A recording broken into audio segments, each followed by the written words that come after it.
श्री गणेशाय नमः। श्री गुरुदेवाय नमः। ओम नमः शिवाय। आज की शिव पुराण कथा में आप सभी भक्तों का स्वागत है। आज की कथा में श्री रुद्र संहिता तृतीय खंड 27वां अध्याय, पार्वती जी का क्रोध से ब्राह्मण को फटकारना। पार्वती बोली, हे ब्राह्मण देवता, मैं तो आपको परम ज्ञानी महात्मा समझ रही थी, परंतु आपका भेद मेरे सामने पूर्णतः खुल चुका है।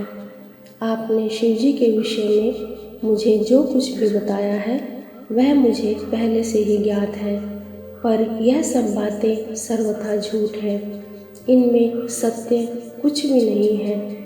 आपने तो कहा था कि आप शिवजी को अच्छी प्रकार से जानते हैं। आपकी बातें सुनकर लगता है कि आप झूठ बोल रहे हैं, क्योंकि ज्ञानी मनुष्य कभी भी त्रिलोकीनाथ भगवान शिव के विषय में कोई भी अप्रिय बात नहीं कहते हैं। यह सही है कि लीलावश शिवजी कभी कभी अद्भुत वेश धारण कर लेते हैं, परंतु सच्चाई तो यह है कि वे साक्षात परम ब्रह्म ही हैं। वे परमात्मा हैं, उन्होंने स्वेच्छा से ऐसा वेश धारण किया है। हे ब्राह्मण, आप कौन हैं जो ब्राह्मण का रूप धरकर मुझे छलने के लिए यहाँ आए हैं?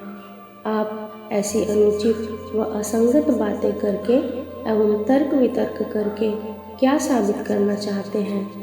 मैं भगवान शिव के स्वरूप को भली भांति जानती हूँ। वास्तव में शिवजी निर्गुण ब्रह्म है। समस्त गुण ही जिनका स्वरूप हो, भला उनकी जाति कैसे हो सकती है? शिवजी तो सभी विद्याओं का आधार है, फिर उनको विद्या से क्या काम हो सकता है? पूर्व काल में भगवान शिव ने ही श्री हरि विष्णु को संपूर्ण वेद प्रदान किए थे। जो चराचर जगत के पिता हैं, उनके भक्तजन मृत्यु को भी जीत लेते हैं।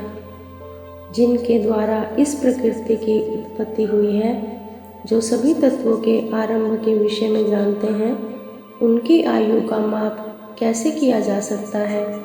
भक्त वत्सल शिवजी सदा ही अपने भक्तों के वश में ही रहते हैं। वे अपने भक्तों को प्रसन्न होने पर प्रभु शक्ति, उत्साह शक्ति और मंत्र शक्ति नामक अक्षय शक्तियाँ प्रदान करते हैं। उनके परम चरणों का ध्यान करके ही मृत्यु को जीता जा सकता है। इसलिए शिवजी को मृत्युंजय नाम से जाना जाता है। भगवान शिव की कृपा प्राप्त करके ही विष्णु जी को विष्णुत्व, ब्रह्मा जी को ब्रह्मत्व और अन्य देवताओं को देवत्व की प्राप्ति हुई है। भगवान शिव महाप्रभु हैं। ऐसे कल्याणमयी भगवान शिव की आराधना करने से ऐसा कौन सा मनोरथ है जो सिद्ध नहीं हो सकता? उनकी सेवा न करने से मनुष्य 7 जन्मों तक दरिद्र रहता है। वहीं दूसरी ओर उनका भक्तिपूर्वक पूजन करने से सदैव के लिए लक्ष्मी की प्राप्ति होती है। भगवान शिव के समक्ष 8 सिद्धियां सिर झुकाकर इसलिए नृत्य करती हैं कि भगवान उनसे सदा संतुष्ट रहे। भला ऐसे भगवान शिव के लिए कोई भी वस्तु कैसे दुर्लभ हो सकती है? भगवान शिव का स्मरण करने पर ही सबका मंगल होता है। इनकी पूजा के प्रभाव से ही उपासक की सभी कामनाएं सिद्ध हो जाती हैं। ऐसे निर्विकारी भगवान शिव में भला विकार कहाँ से और कैसे आ सकता है? जिस मनुष्य के मुख में सदैव शिव का मंगलकारी नाम रहता है, उसके दर्शन मात्र से ही सब पवित्र हो जाते हैं। आपने कहा था कि वे अपने शरीर पर चिता की भस्म लगाते हैं। यह पूर्णतया सत्य है, परंतु उनके शरीर में लगी हुई यह भस्म जब जमीन पर गिरकर झड़ती है, तो क्यों सभी देवता उस भस्म को अपने मस्तक पर लगाकर अपने को धन्य समझते हैं? अर्थात उनके स्पर्श मात्र से ही अपवित्र वस्तु भी पवित्र हो जाती है। भगवान शिव ही इस जगत के पालनकर्ता, सृष्टिकर्ता और संहारक हैं। भला उन्हें कैसे साधारण बुद्धि द्वारा जाना जा सकता है? उनके निर्गुण रूप को आप जैसे लोग कैसे जान सकते हैं? दुराचारी और पापी मनुष्य भगवान शिव के स्वरूप को नहीं समझ सकते।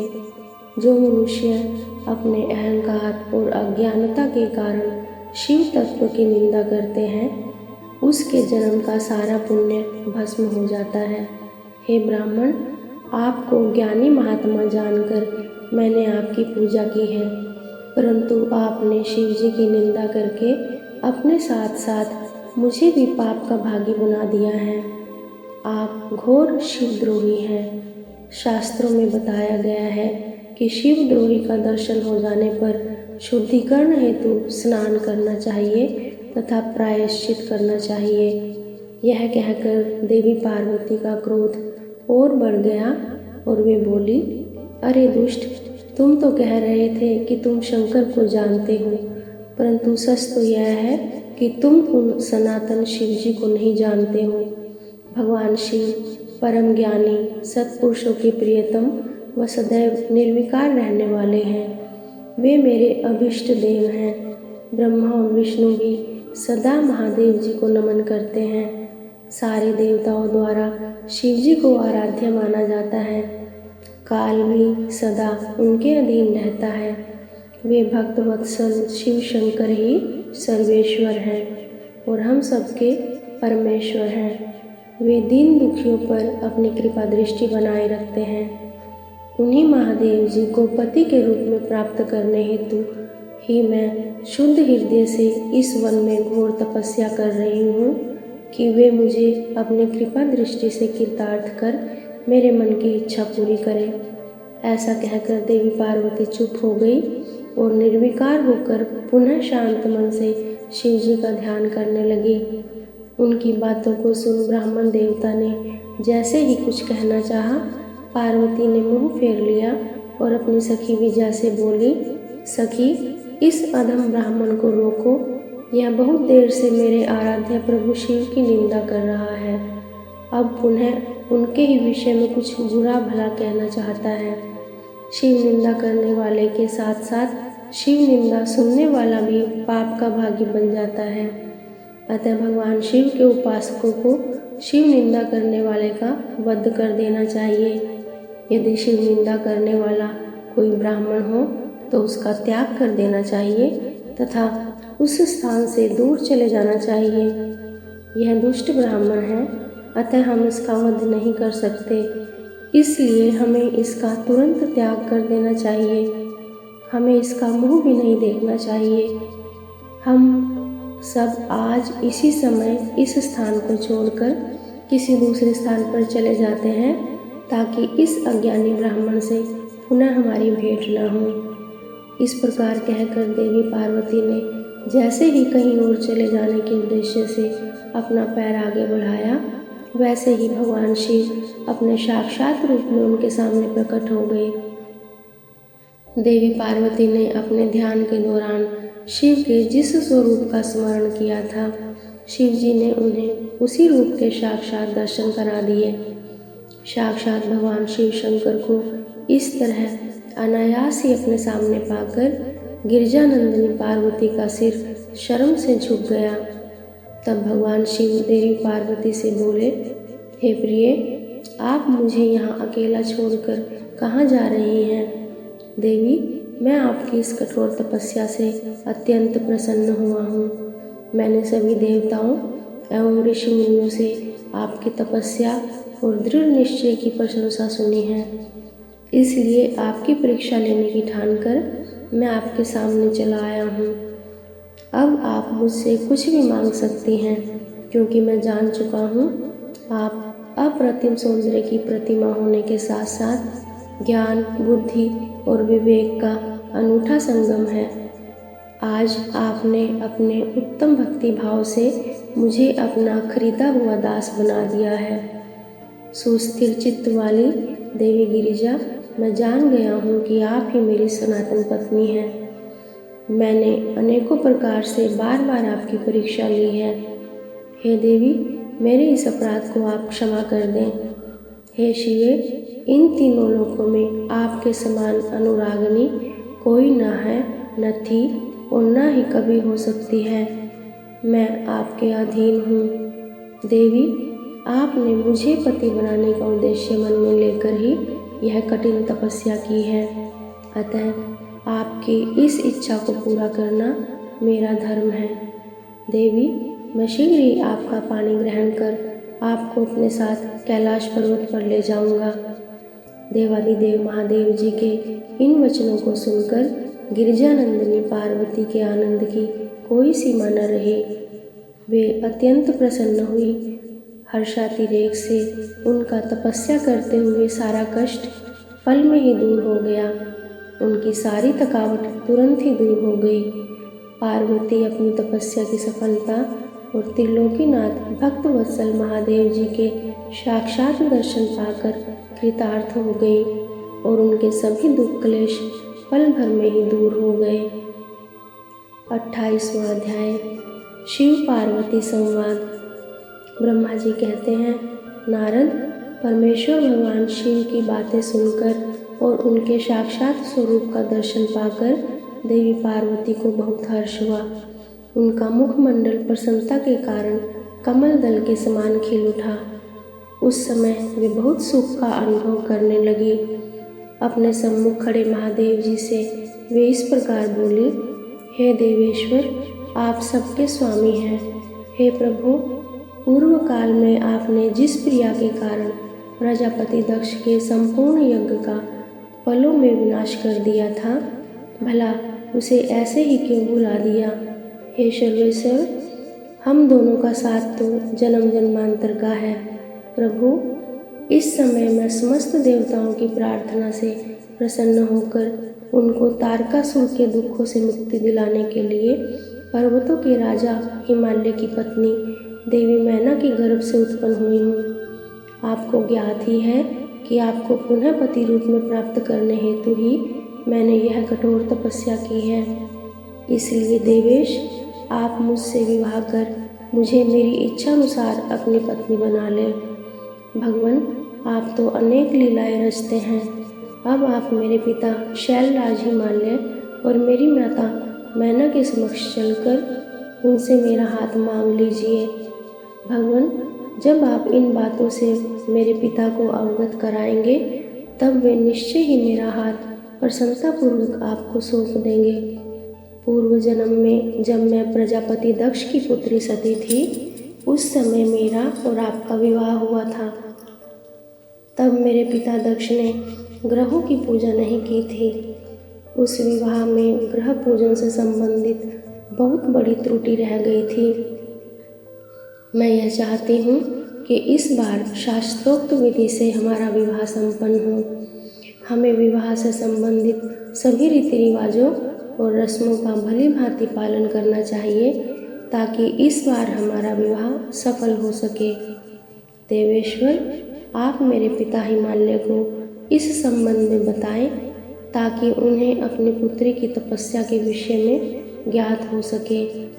देवी पार्वती के प्रेम और निष्ठा भरे इन शब्दों को सुनकर भगवान शिव बहुत प्रसन्न हुए और हंसते हुए बोले, हे देवी महेश्वरी, इस संसार में हमारे आसपास जो कुछ भी दिखाई देता है वह सब ही नाशवान अर्थात नश्वर है। मैं निर्गुण परमात्मा हूँ। मैं अपने ही प्रकाश से प्रकाशित होता हूँ। मेरा अस्तित्व स्वतंत्र है। देवी, आप समस्त कर्मों को करने वाली प्रकृति हैं।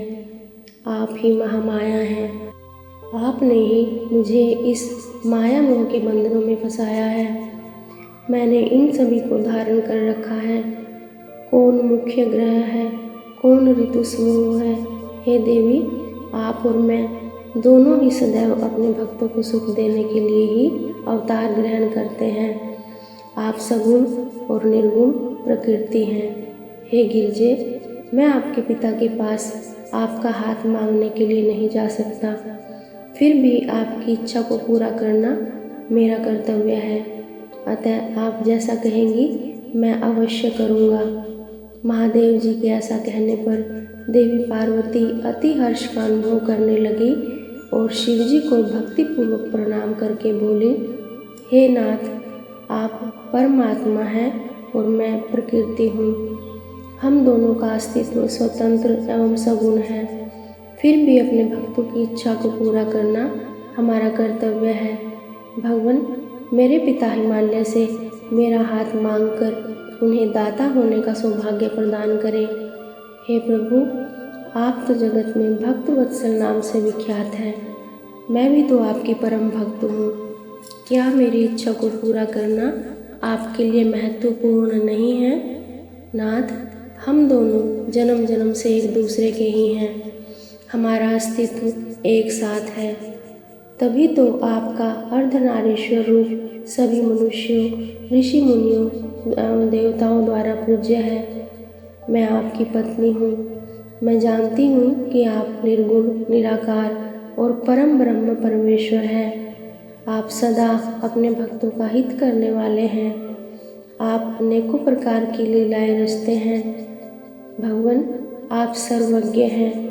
मुझ दीन पर भी अपनी कृपा दृष्टि करिए और अनोखी लीला रचकर इस कार्य की सिद्धि कीजिए। ऐसा कहकर देवी पार्वती दोनों हाथ जोड़कर और मस्तक झुकाकर खड़ी हो गई। अपनी प्राण वल्लभा पार्वती की इच्छा का सम्मान करते हुए महादेव जी ने हिमालय से उनका हाथ मांगने हेतु अपनी स्वीकृति प्रदान कर दी। तत्पश्चात त्रिलोकीनाथ महादेव जी उस स्थान से अंतर्ध्यान होकर अपने निवास कैलाश पर्वत पर चले गए। कैलाश पर्वत पर पहुंचकर शिव जी ने प्रसन्नतापूर्वक सारा वृतांत नंदीश्वर सहित अपने सभी गणों को सुनाया। यह जानकर सभी गण बहुत खुश हुए और नाचने गाने लगे। उस समय वहाँ महान उत्सव होने लगा। उस समय सभी खुश थे और आनंद का वातावरण था। 29वां अध्याय। शिव जी द्वारा हिमालय से पार्वती को मांगना। ब्रह्मा जी बोले, हे महामुनि नारद, भगवान शिव के वहाँ से अंतर्ध्यान हो जाने के उपरांत देवी पार्वती भी अपनी सखियों के साथ प्रसन्नतापूर्वक अपने पिता के घर की ओर चल दी। उनके आने का शुभ समाचार सुनकर देवी मैना और हिमालय बहुत प्रसन्न हुए और तुरंत सिंहासन से उठकर देवी पार्वती से मिलने के लिए चल दिए। उनके सभी भाई भी उनकी जय जयकार करते हुए उनसे मिलने के लिए आगे चले गए। देवी पार्वती अपने नगर के निकट पहुंची। वहां उन्होंने अपने माता पिता और भाइयों को नगर के मुख्य द्वार पर अपना इंतजार करते पाया। वे अत्यंत हर्ष से विभोर होकर उनका स्वागत करने के लिए खड़े थे। पार्वती ने हाथ जोड़कर उन्हें प्रणाम किया। हिमालय और मैना ने अपनी पुत्री को अनेकानेक आशीर्वाद देकर गले से लगा लिया। भाव विवल हो उनकी आंखों से आंसू टपकने लगे। सभी उपस्थित लोगों ने उनकी मुक्त हृदय से प्रशंसा की।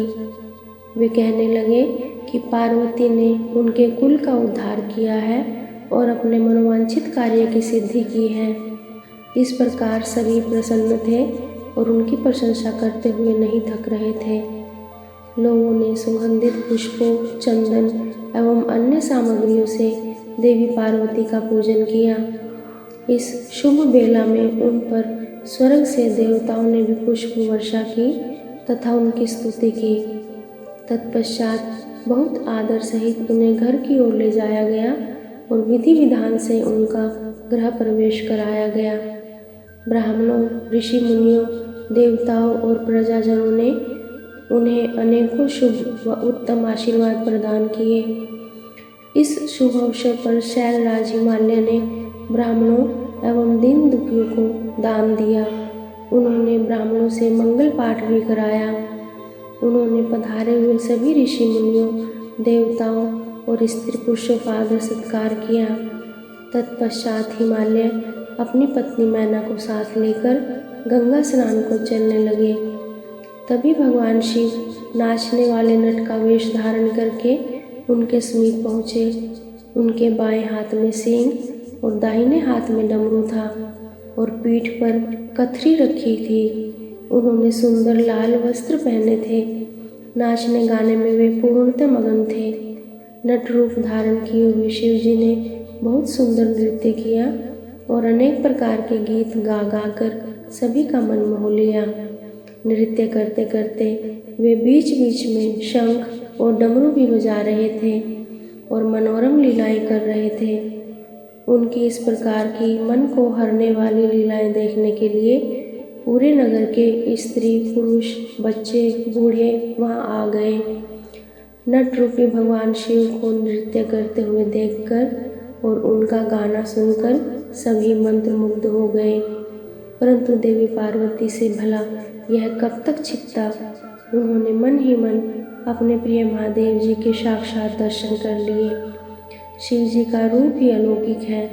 उन्होंने पूरे शरीर पर विभूति मल रखी थी। उनके शरीर पर त्रिशूल बना हुआ था। गले में हड्डियों की माला पहन रखी थी। उनका मुख सूर्य के तेज के समान शोभा पा रहा था। उनके गले में यज्ञोपवीत के समान नाग लटका हुआ था। त्रिलोकीनाथ भगवान शिव के इस सुंदर मनोहारी स्वरूप का हृदय में दर्शन कर लेने मात्र से ही देवी पार्वती हर्षातिरेक से बेहोश हो गई। वे जैसे उनके स्वप्न में कह रहे थे कि देवी अपना मनोवांछित वर मांगो। हृदय में विराजमान इस अनोखे स्वरूप को मन ही मन प्रणाम करके पार्वती ने कहा कि भगवान मेरे पति बन जाइए। तब देवेश्वर ने मुस्कुराते हुए तथास्तु कहा और उनके स्वप्न से अंतर्ध्यान हो गए। जब उनकी आँख खुली तो उन्होंने शिव जी को नट रूप धारण किए वहाँ नाचते गाते देखा। नट के रूप में स्वयं भक्त वत्सल भगवान शिव के नाच गाने से प्रसन्न होकर पार्वती की माता मैना सोने की थाली में रतन माणिक हीरे और सोना लेकर उन्हें भिक्षा देने के लिए आई। उनका ऐश्वर्य देखकर शिव जी बहुत प्रसन्न हुए, परंतु उन्होंने उन सुंदर रत्नों और आभूषणों को लेने से इनकार कर दिया। वे बोले, देवी भला मुझे रत्नों और आभूषणों से क्या लेना देना। यदि आप मुझे कुछ देना ही चाहती हैं तो अपनी कन्या का दान दे दीजिए। यह कहकर वे पुनः नृत्य करने लगे। उनकी बातें सुनकर देवी मैना क्रोध से उफन उठी। वे उन्हें उसी समय वहाँ से निकालना चाहती थी कि तभी गिरिराज हिमालय भी गंगा स्नान करके वापस लौट आए। जब उनकी पत्नी मैना ने उन्हें सभी बातें बताई तो वे भी जल्द से जल्द नट को वहाँ से निकालने को तैयार हो गए। उन्होंने अपने सेवकों को नट को बाहर निकालने की आज्ञा दी, परंतु यह असंभव था। वे साक्षात शिव भले ही नट का रूप धारण किए हुए थे, परंतु उनका शरीर अद्भुत तेज से संपन्न था और वे परम तेजस्वी दिखाई दे रहे थे। उन्हें उठाकर निकाल फेंकना तो दूर की बात थी, उन्हें तो छूना भी कठिन था। तब उन्होंने मैना और हिमालय को अनेक प्रकार की लीलाएं रचकर दिखाई। नट ने तुरंत ही श्री हरि विष्णु का रूप धारण कर लिया। उनके माथे पर किरीट, कानों में कुंडल और शरीर पर पीले वस्त्र अनोखी शोभा पा रहे थे। उनकी 4 भुजाएं थी। पूजा करते समय हिमालय और मैना ने जो पुष्प, गंध एवं अन्य वस्तुएं अर्पित की थी, वे सभी उनके शरीर और मस्तक पर शोभा पा रही थी। यह देखकर सभी आश्चर्यचकित हो गए। तत्पश्चात नट ने जगत की रचना करने वाले ब्रह्मा जी का चतुर्मुख रूप धारण कर लिया। उनका शरीर लाल रंग का था और वे वैदिक मंत्रों का उच्चारण कर रहे थे। उन सभी ने उस नट भक्त वत्सल भगवान शिव के उत्तम रूप को देखा। उनके साथ देवी पार्वती भी थी। वे रुद्र रूप में मुस्कुरा रहे थे। उनका वह स्वरूप अत्यंत सुंदर एवं मनोहारी था। उनकी ये सुंदर लीलाएं देखकर सभी आश्चर्यचकित रह गए थे और परम आनंद का अनुभव कर रहे थे। तत्पश्चात पुनः एक बार नट रूपी शिव जी ने मैना और हिमालय से उनकी पुत्री का हाथ मांगा तथा अन्य भिक्षा ग्रहण करने से इनकार कर दिया। परंतु शिव जी की माया से मोहित हुए गिरिराज हिमालय ने उन्हें अपनी पुत्री सौंपने से मना कर दिया। बिना कुछ बिगड़े वह नट वहाँ से अंतर्ध्यान हो गया। वे सोचने लगे कि शायद वे भगवान शिव स्वयं ही थे जो स्वयं यहाँ आकर हमारी कन्या का हाथ मांग रहे थे और हमें अपनी माया से छलकर अपने निवास कैलाश पर वापस चले गए हैं। यह सोचकर हिमालय और मैना दोनों ही एक पल को बहुत प्रसन्न हुए, परंतु अगले ही पल यह सोचकर उदास हो गए कि हमने स्वयं साक्षात शिव जी को बिना कुछ दिए और उनका आदर सम्मान किए बिना ही खाली हाथ अपने द्वार से लौटा दिया। वे अत्यंत व्याकुल हो उठे। आज की कथा में इतना ही। शेष कथा अगले भाग में। ओम नमः शिवाय। श्री शिवार्पणमस्तु।